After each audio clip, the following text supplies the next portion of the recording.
AP విభజన చట్టంలో కేంద్ర ప్రభుత్వ సహకారంతో ఆంధ్రప్రదేశ్లో ఒక ఆయిల్ రిఫైనరీ ఏర్పాటు చేయాలని పేర్కొనడం జరిగింది.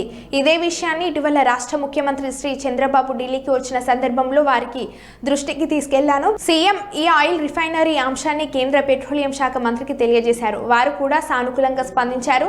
అన్ని అనుకూలిస్తే త్వరలో CM Chandrababu, deputy CM Pawan Kalyan సహకారంతో బందర్ పోర్టులో మంచి ఆయిల్ రిఫైనరీ ఏర్పాటు చేయడం జరుగుతుందని, ఈ నేపథ్యంలో BPCL CMD Krishnakumar, finance director Gupta, oil refinery head Raviteja ఇవాళ గౌరవ ముఖ్యమంత్రి చంద్రబాబుని కలవడం జరుగుతుంది అని ఎంపీ బాలశౌరి అన్నారు.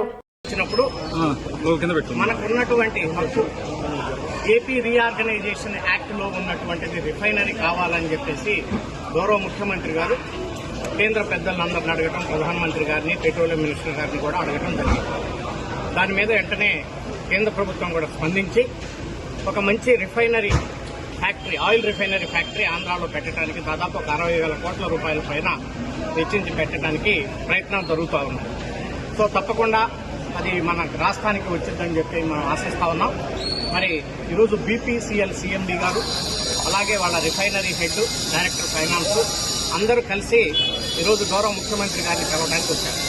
ఆ సందర్భంలో దుర్గామ్మ టెంపుల్ను కూడా దర్శించుకోవడం కోసం వారితో పాటు కలిసి వచ్చాం.